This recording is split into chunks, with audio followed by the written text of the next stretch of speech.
quisiera ir directamente al tema que a mí me parece que es trascendente. A ver,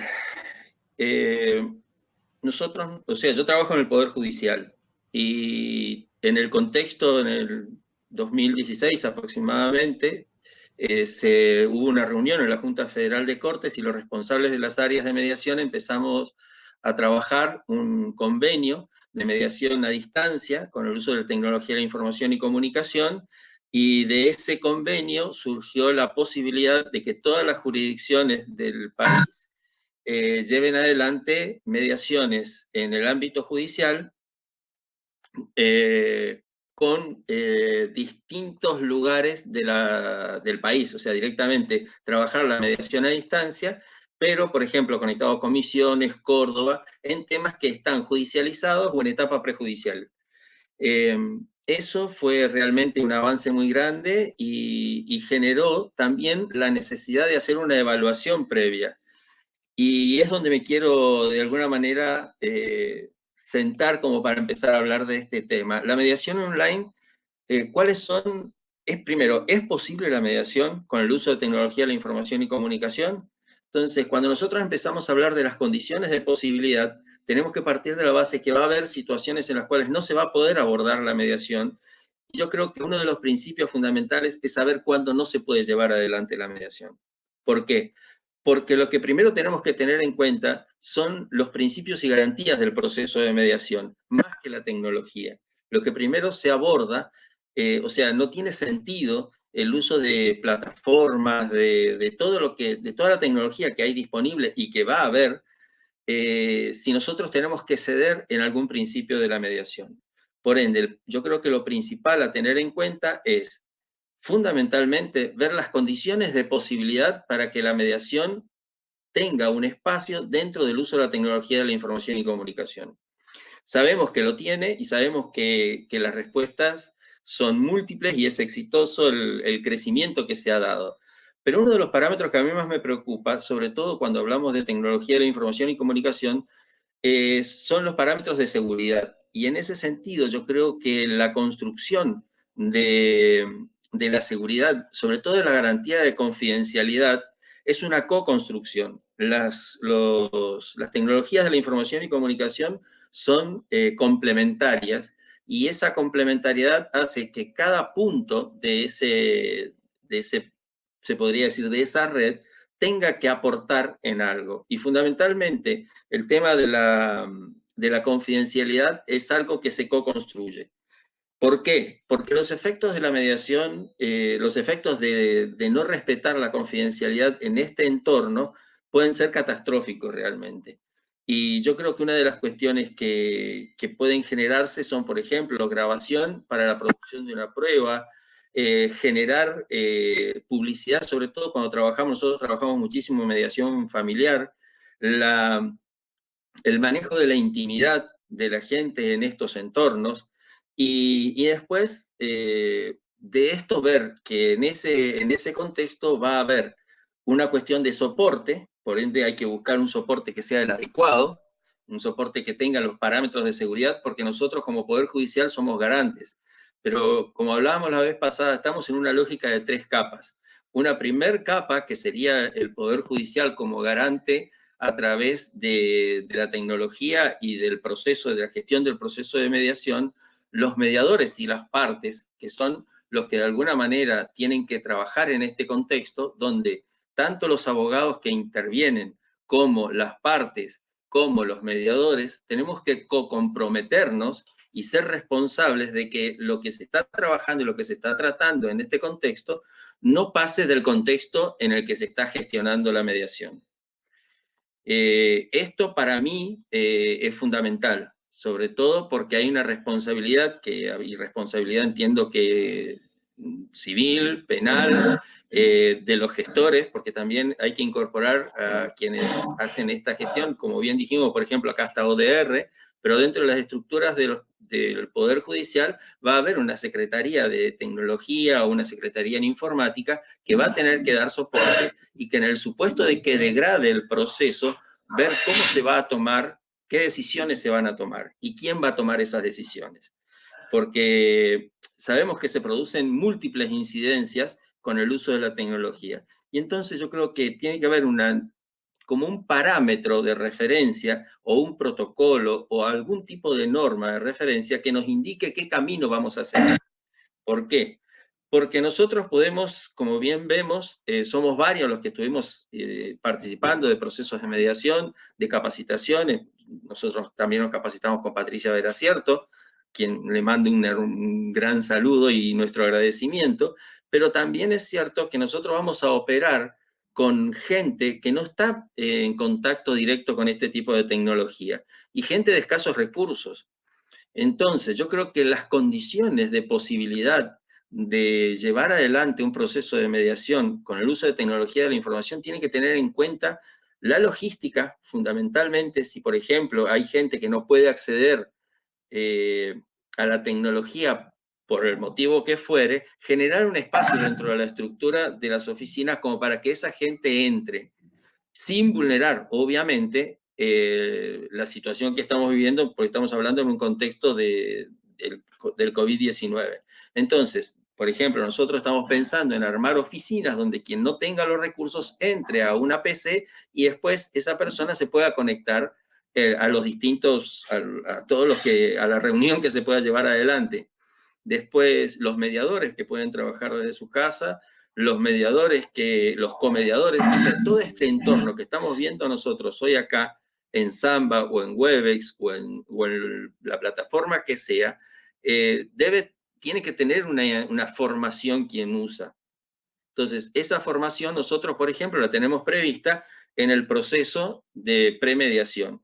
En la premediación, cuando se hacen las entrevistas, que es un momento muy interesante para capacitar y como para también ver qué tipo de soporte va a tener en la mediación prejudicial, creo que es una gran oportunidad como para generar un protocolo y diga, bueno, señora, ¿usted qué número de teléfono tiene?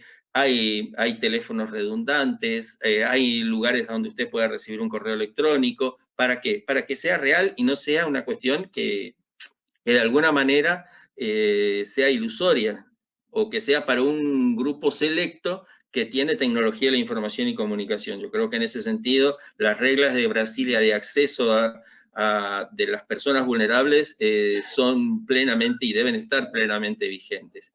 En esta etapa de premediación, hacer una entrevista, hablar sobre las garantías de la mediación y que todas las partes acepten la responsabilidad de llevar adelante este proceso en este entorno. Esto para mí sería fundamental. Y después tratar de incorporar todos los sistemas que hay a disposición como para ver si, por ejemplo, si degradara, por ejemplo, la conexión en Webex, ¿qué decisión se va a tomar? Si se va a seguir por teléfono, no se va a seguir por teléfono. Todas esas opciones hay que plantearlas y la gente tiene que no estar sorprendida, o sea, que no le explote en la cara que un día va a surgir en su celular tres o cuatro personas que van a estar hablando de un tema que a él le interesa, pero bueno, que el entorno que va a ser un entorno que hasta se podría decir hostil. Otra de las cuestiones también es que cuando estamos incorporándonos, muchas veces vamos a estar en las casas. Yo creo que hay que agradecer a la gente el hecho de que nos invite a su casa, porque cuando nosotros recibimos en mediación, también agradecemos que la gente venga al centro de mediación o a la sala de mediación donde estemos ubicados. Yo creo, por eso le digo, para sintetizar, creo que hay múltiples procesos que hay que tener presente muchas variables y que si esas variables van a conspirar en algún momento con el proceso de mediación, es posible que tengamos que decir que no. Y decir que no no significa que estemos tirando abajo o conspirando contra la mediación, sino que al contrario, estamos fortaleciendo un proceso de mediación que no debe ser llevado adelante si no están dadas las condiciones y las garantías como para que la intimidad, el cumplimiento de los objetivos transformativos de la mediación en la gente y en la transformación de conflicto para la construcción de la paz no se dan. Yo tenía una pregunta. ¿Sí? Yo tenía una pregunta para José Luis. José Luis, por lo que te escuché estos días hablar, se te ve una persona muy flexible. Y yo preguntaba, con respecto a esto que hablas de la protección de la confidencialidad desde el soporte tecnológico. Mi pregunta sería, porque puede ocurrir que estemos en una sala de reunión presencial con las personas presentes, digamos, y pese a eso puede haber alguien que esté grabando y que un poco se nos escapa al mediador. Entonces yo pregunto, ¿cómo ves el hecho de que las partes consensúen adherirse a un acuerdo de confidencialidad? Como también como garantía de que las cuestiones no van a ser llevadas como prueba en juicio, aunque el soporte tecnológico no se pueda brindar las garantías, porque tal vez en algunos espacios, por ejemplo, de mediación remota, que ya lo va a explicar Alicia y demás, puede ocurrir que uno haga la mediación a través de una videollamada, y eso no nos garantiza a nosotros, desde el soporte tecnológico, el cumplimiento de la confidencialidad. Sí siento yo que la garantía estaría dada por el acuerdo de las partes, por el protagonismo de las partes en el sentido de adherirse a la confidencialidad. ¿Cómo ves vos eso? Bueno, te agradezco muchísimo, María Eugenia, la pregunta, porque en realidad yo creo que hay que generar un convenio de confidencialidad que es específico respecto a este tema. Cuando yo hablaba de co-construcción de las garantías, parto de la base de que la gente debe comprometerse a llevar adelante este convenio. O sea, tenemos experiencia de, por ejemplo, gente que quiso grabar en un momento determinado una mediación presencial y nosotros incorporamos un protocolo a los efectos de informar que deben apagarse todos los celulares antes de ingresar al centro de mediación y no deben quedar a la vista ni deben quedar en la mesa. O sea, yo creo que, y eso hay que predicar con el ejemplo. El primero que debería firmar ese convenio de confidencialidad es el mediador y el comediador, y que a su vez, como hacemos normalmente, y incorporar el tema de la responsabilidad que tienen todos en la construcción de la confidencialidad. Esta es una confidencialidad, primero, una de las cuestiones que debe surgir de una, es la no grabación de la reunión. Nosotros acá en este momento estamos grabando y bueno, y esta es una circunstancia que debe estar vedada absolutamente al sistema. O sea, el sistema no debe permitir la grabación por parte de ni del centro de mediación, ni de la sala de mediación, ni del mediador, ni de las partes. O sea, eso tiene que ser ya un patrón. Pero después es fundamental firmar un convenio de confidencialidad en el que se plantee directamente que todos nos comprometemos desde el principio. O sea, nosotros desde el primer formulario tenemos que decir, la gente tiene que manifestar que adhiere o no adhiere a este proceso.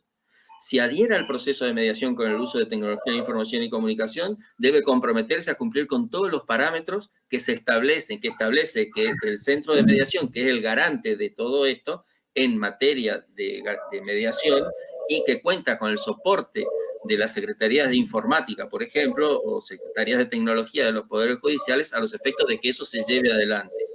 Y fundamentalmente, la idea es que en todo momento, o sea, como siempre se dice, una cadena es tan fuerte como su eslabón más débil.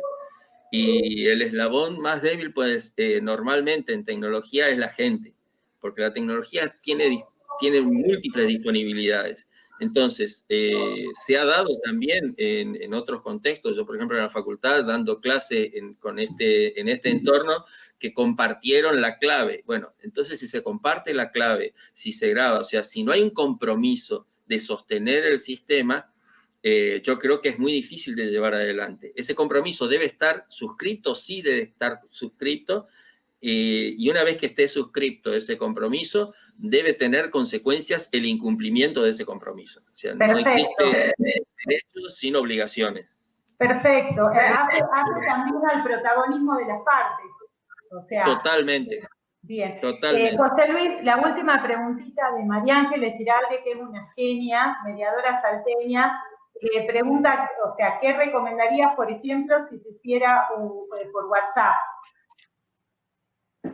Yo creo que está contestado con esto del compromiso de las partes y los efectos que tiene asumir ese compromiso. Sí, yo creo que fundamentalmente tenemos que partir de la base de que no existe el gran acuerdo. Entonces deben empezar a existir los pequeños acuerdos y valorar estos pequeños acuerdos. El primer acuerdo de llevar adelante ya la idea de una mediación con esta tecnología debe ser valorado por el mediador.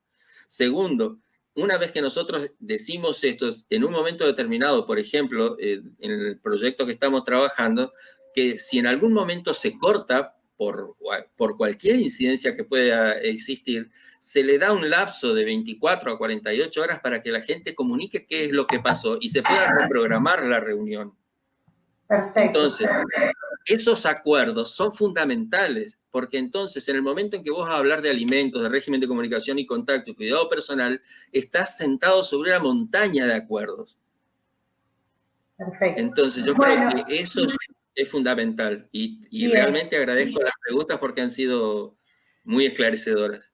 Los dejo para que puedan avanzar sí. con lo programado. Seguimos Gracias. con Alicia. Bueno, José Luis ya nos estamos metiendo bien en el tema, y Alicia, que tenés toda tu experiencia en el tema desde Neuquén. Vamos con Alicia.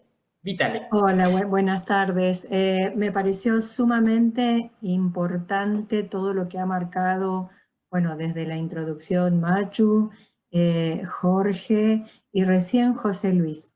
Nosotros desde Neuquén queríamos hacer un aporte porque la cantidad de gente que agradecemos desde ya, todos los interesados en participar, hemos encontrado a los pioneros de la mediación en Argentina y también en algunas mediaciones internacionales que han realizado, y también a mucha gente que recién comienza o que están estudiando o que porque quieren incursionar en nuevas metodologías, sobre todo en este contexto de la pandemia.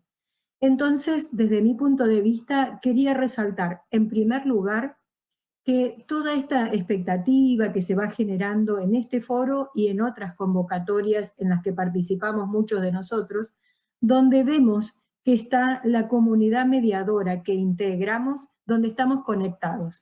Este aislamiento social preventivo que nos da la cuarentena no impide esta conectividad entre nosotros, y eso creo que es fundamental. Argentina tiene más de 10 años de experiencia en mediación online. Hoy escuchaba una conferencia de un español desde Colombia que decía que cuando necesitan algo recurren muchas veces a los mediadores argentinos por toda la experiencia que tienen, entre otras temáticas, por la mediación a distancia. Pero yo quería marcar sobre todo para los nuevos, para los que recién van a comenzar o los que están estudiando, marcar un poco una diferencia desde mi punto de vista de cómo veo la mediación a distancia, que está escrita en libros de Patricia y de muchos otros, a la mediación que yo le llamo remota. Creo que no es tampoco invento mío, ¿no? Pero para hacer una diferenciación, porque en este contexto de la cuarentena nos vamos a encontrar todos en sus respectivos domicilios, en nuestras casas, como estamos hoy. Entonces, el proceso de mediación, como señalaba José Luis, si se puede llevar adelante, va a ser estando el mediador en su domicilio, conectado online con una de las partes, con su abogado, si fuese el caso de la necesidad del patrocinio, y en otra casa la otra parte o las otras partes, y también, por otro lado, los abogados, si, como decía, depende del contexto judicial, prejudicial o comunitario. Entonces me parece que además de incorporar el uso de la tecnología, es muy importante también tener en cuenta esta variable, que ya no tenemos esa sala presencial, pública o privada, sino que van a ser nuestros propios domicilios donde vamos a tener que hacer, como hemos hecho en estos casos, de acondicionarnos, preparar ese lugar, ese tiempo y cierta abstracción de la dinámica familiar para poder ponernos a disposición de ese encuentro virtual con el otro o remoto, ya sea audiencia, encuentro o reunión de mediación.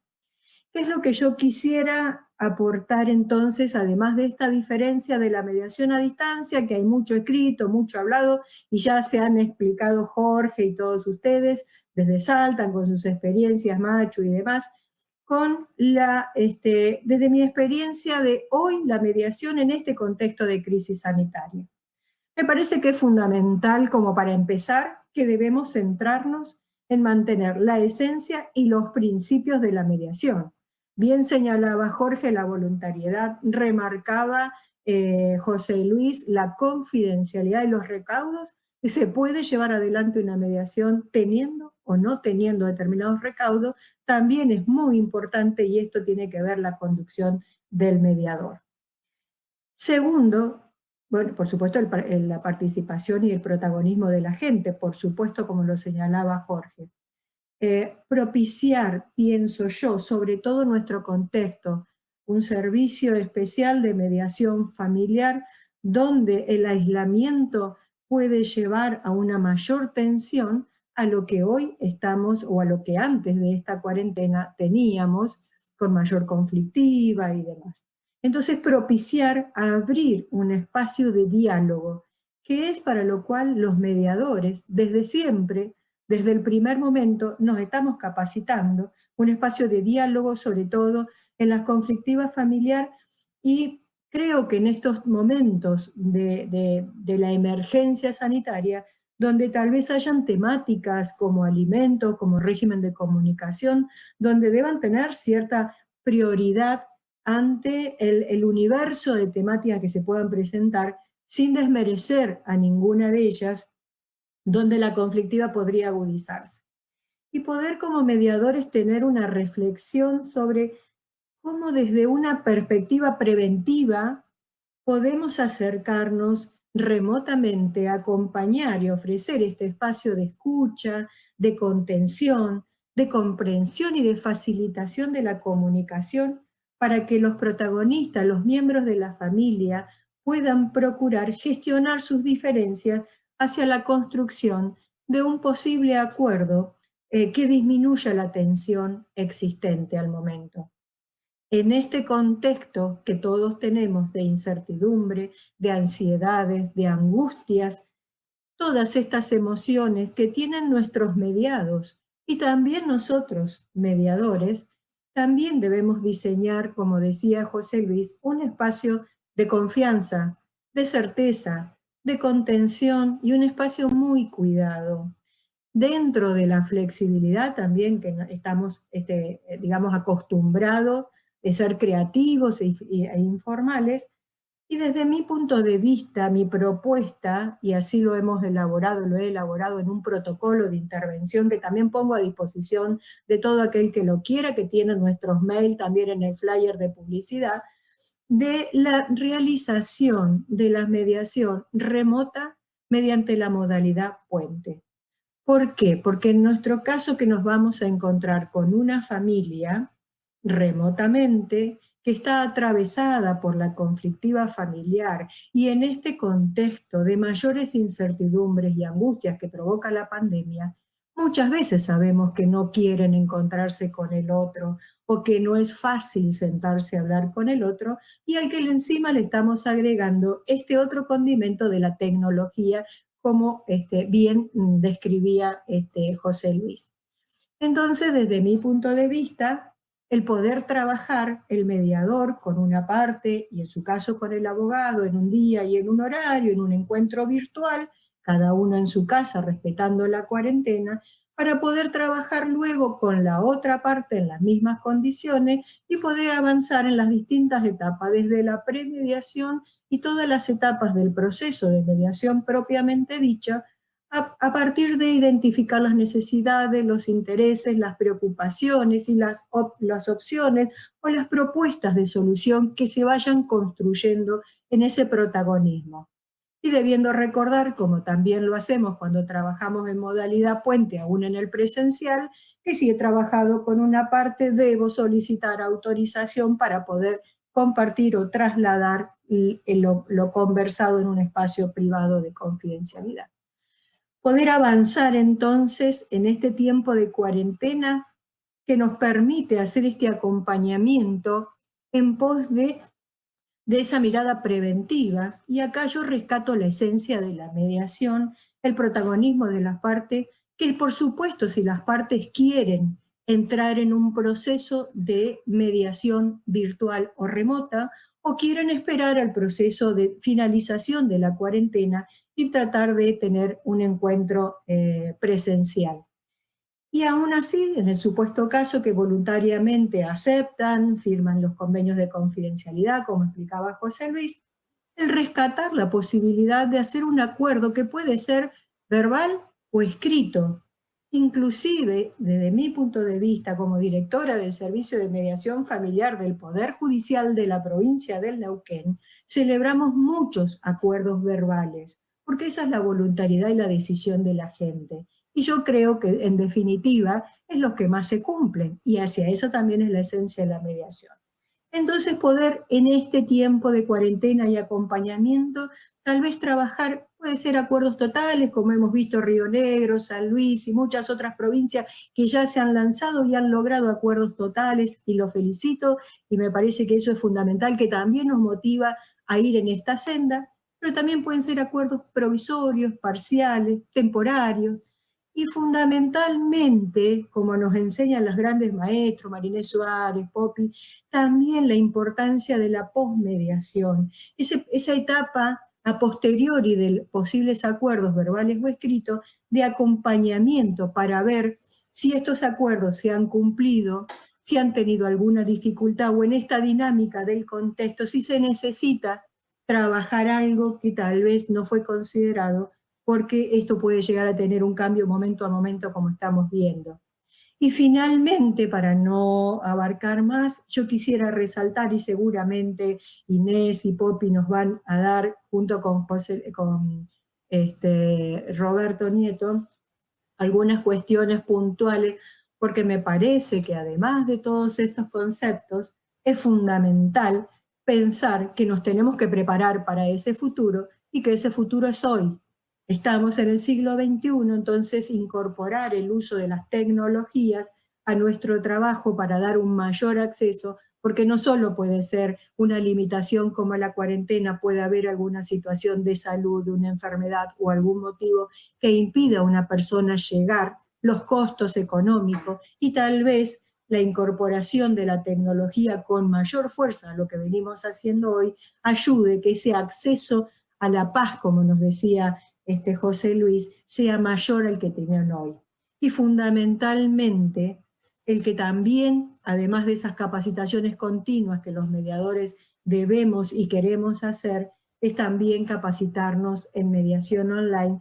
Por eso ya esperemos tener el videíto de Alberto Elizabeski, de ODR y de muchos otros que se dedican, de Patricia Veracierto, que se dedican a capacitación, ¿no? A veces es feo mencionar a algunos para no olvidarse a los otros, ¿no? Pero hay tantos capacitadores en esta temática, la propia Inés también es capacitadora en estos temas, entonces vayamos preparándonos y saber también, como decían al principio Macho y ustedes, que este espacio lo hemos pensado para ir reflexionando y compartiendo ideas, y estamos a disposición, no porque tengamos la palabra o la verdad, sino un punto de vista con el cual podemos reflexionar con un otro. Así que muchísimas gracias por tanto acompañamiento. Excelente, Ali. María Eugenia, sí. Sí, yo soy la bruja de la reunión esta y vengo con las preguntas. Yo sé que, Alicia, vos las tenés pensadas, entonces te las voy a hacer. Lo que está preguntando María Ángeles y Julieta es, a ver, vos estás hablando que la mediación remota propiciaría, digamos, una suerte de acompañamiento a las personas que lo requieren para bajar la conflictividad y ir llegando a pequeños acuerdos verbales, si se quiere, que más allá de que luego de retomada o salido de la cuarentena puedan convertirse en acuerdos escritos y demás. La pregunta que hacen las chicas, María Ángeles y Julieta, es ¿cómo podrían validarse esos acuerdos que están sin firma? O sea, las partes han arribado al acuerdo, han hecho uso de su protagonismo, han decidido que es la mejor solución que pueden dar a la situación que atraviesan. ¿Cómo pueden hacer para validarlo judicialmente o en otros ámbitos a ese acuerdo verbal? Bueno, interesantísima pregunta. Yo la verdad que, si bien pertenezco a una estructura del Poder Judicial, eh, creo, como decía recién, que lo importante es la palabra. Pero también puede darse, como nos ha pasado a nosotros trabajamos en el Poder Judicial en Neuquén, en el servicio de mediación, con estos acuerdos provisorios. Entonces teníamos, por ejemplo, una familia que en febrero aceptó el espacio, vino voluntariamente, tuvieron un encuentro, hicieron un provisorio para revisar en el mes de abril. Llegó la pandemia, cada cual en su domicilio, entonces ahora nosotros estamos preparando para poder esperar, probablemente en estos días el Tribunal Superior autorice la realización de las mediaciones remotas en nuestra provincia, y es allí donde podría ser que el proceso continúe y concluya con un acuerdo a través de toda la modalidad remota. En este caso, siendo nosotros funcionarios, el mediador, Roberto ahora va a explicar las técnicas de texto único, el mediador puede confeccionar todo lo que sería el acuerdo con la colaboración, como cuando estamos en la sala presencial de las partes y los abogados, y luego trasladárselo por las vías de WhatsApp o por mail, para ir conformando el texto definitivo. En nuestro caso tenemos muchas ventajas porque tenemos expediente digital, firma digital, notificación electrónica y somos funcionarios. Entonces nosotros damos fe, eso es un instrumento público, tomando los recaudos que acrediten la voluntariedad y la conformidad de los textos. Pero yo sinceramente creo que tenemos que sacarnos, capaz que no todos coincidan, sacarnos un poco el ritualismo o el formalismo, porque como decía José Luis hoy, cuando la persona acepta y asume ese protagonismo, se está comprometiendo a determinados términos. Entonces, tal vez nunca se llegue a firmar en un momento presencial, o tal vez la dinámica de la cuarentena y de la historia de nuestras vidas nos lleve a que el contexto post-cuarentena tenga un escenario, un contexto distinto. Entonces yo diría que, y hay algunos que dicen que genera más ansiedad, dicen los que saben en el mundo de la psicología, pensémonos en el hoy y en el mañana. Claro que tendremos que ir avisorando, ¿no?, el post-cuarentena, pero me parece que no pongamos tanto peso en el post-cuarentena, porque hoy estamos en un periodo de renovación y creo que la gente, por lo que yo sé, por las consultas que recibo de profesionales, de gente que ha estado en el espacio de la mediación, están necesitando que podamos abrir estas salas virtuales y asumir esta responsabilidad con la preparación y los conocimientos y el desenvolvimiento. María Pérez Romo rescata el tema de la buena fe de las partes también. Totalmente. Como algo importante en esto. Fundamental. Fíjate, muchas gracias, María. Me voy. Gracias. Fíjate vos, Ali, cómo nos con toda tu experiencia nos pusiste el particular hincapié en las virtudes que puede tener en un contexto como el de hoy, con las tensiones de hoy, poder llegar a facilitar diálogo y posibilidades de encuentro.